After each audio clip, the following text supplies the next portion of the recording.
Rich B and AZ. I'm working on the Scion XB. I'll be changing out the disc pads on the rear. And this is my favourite place to jack them up, which is right underneath the suspension spring. There is a hole right there where this piece can go. That way it only takes a few pumps and the wheel's off the ground. And I'm going to jack it up high enough to put axle stands in. And for these axle stands, just to get the wheels off the ground, had to add a bit of plywood underneath them. It's holding well. This caliper is on the left hand side. So there's the caliper bolt here, right on the top. Oh, just out of view, just up there. There's one, the other one's down here. There's the other caliper bolt. These are all 14 millimeters. So it turns out when you're working on this side, trying to get this frame off, because I'm going to get it off so I can play with the pins a bit easier.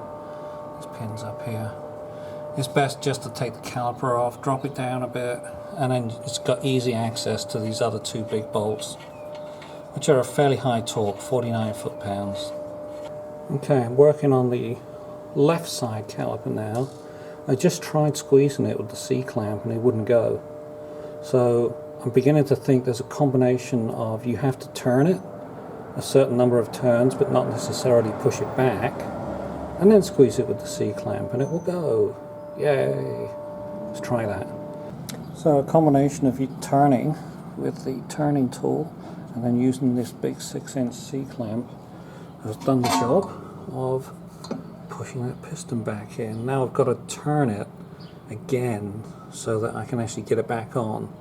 So the gap, one of these gaps, has to line up with the bottom of the caliper. So this is the tool I've ended up with. It's a pretty thick bracket which I had loafing around for other jobs. I cut a groove into it, 25 millimeters on the side, and then tapering down to at least at 17 millimeters. It was 4 millimeters down, and that should cover you for the weird shape that this piston has on the end of it.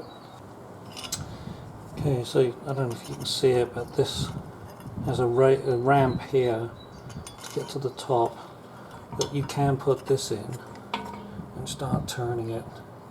This is an 1.5 inch wide bracket, so that, a pair of vice grips on the end, you can turn this piston in.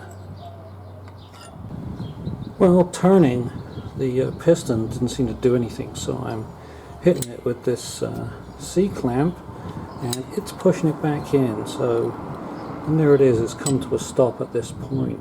These are the new brake pads for the rear, and when I measure them with this, the material available is 8.5 millimeters on each side. This is the right rear. I don't know if you can see that, but they are a little tapered. So when I take them off, I'm going to measure with the smallest side over here for the measurement. The brake kit came with two types of abutment clip. There's this one, which has just a folded over flange, and then this one which has a gap cut out from the folded over flange, and it's folded at a slightly different angle. When I look at how they came off, this being towards the front and that's the back, so the one with the gap goes at the back, and the one at the front, this one right here, has got this folded over flange. It may not be very obvious in this view, but the way to get these out is just put a screwdriver in at the top and it'll pop right out. Okay, getting them back in seems to be a little trickier. I think I found that you put the top in first, get the top in, and then push on the bottom like that and seat it. And the other thing I'm going to do, even though these are quite good, the pins are sliding nicely, very little force to move them. The rubber is, let's see, 14 years old, so I think it's time to replace them. So I'm just going to do that. You just pull them out. I'll put this down somewhere clean. Fold the boot out. Once you've done that, now I'm just wrapped a paper towel around the screwdriver here, and I'm just pulling out the old grease. So the pins are showing a tiny bit of wear here, but I can't feel anything, so I think they're going to be okay to go back in. They just seem to have taken this black coating off. There's a rubber boot on the end. I kind of like the ones that are on there. The ones that came new in the kit have a lot of rough flashing around the edges, so I'm not very happy with those. So for the boots, I'm going to put a little bit of grease on the inside, so the area the pin slides in here needs to be greased.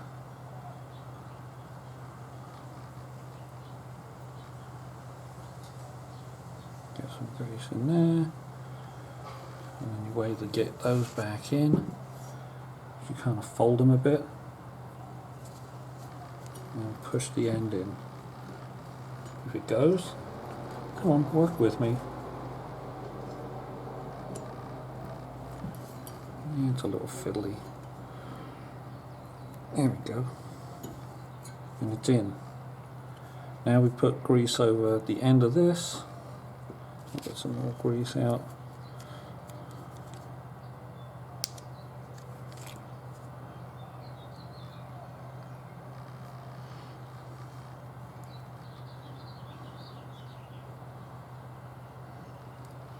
Grease that all over.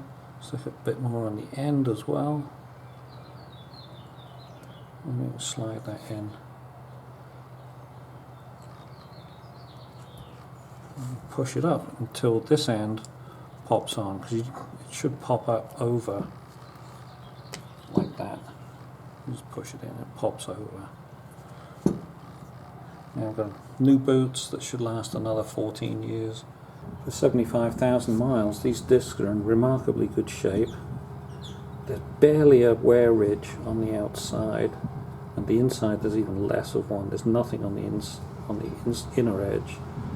I just gave this surface a nice coating of grease before it goes back on. That way it won't rust in position. Because I marked the disc so it's aligned. They say to do that. I don't know what difference it makes. So this back on, I've got one wheel nut on loosely just to hold it on.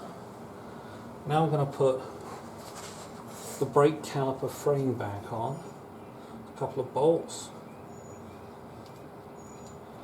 Feed over the back. And trap the disc. Okay, so the brake pad that has the squealer towards the back goes on the inside. Kind of push it in at an angle. So it goes on the springs, and you shove it down and in.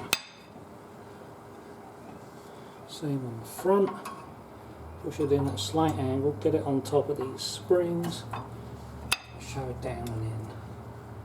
Now you're ready to pull this up and over. With any luck, it fits. I know what's going on.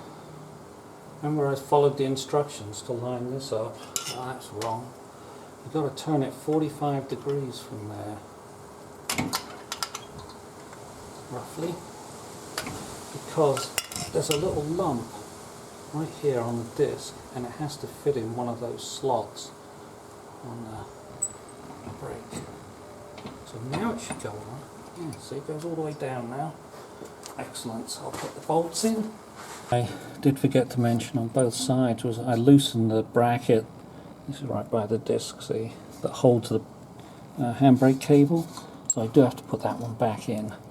Small 10mm bolt. So the brake fluid cylinder is right here, hiding underneath this thing, which makes it very awkward to get to. But this whole section comes out. So I discovered if you just sort of pull on it a bit, it'll flip over. It has these little things, so when you put it back, you kind of have to stick it in that way and then pop it down into the other ones. But now at least we have vertical access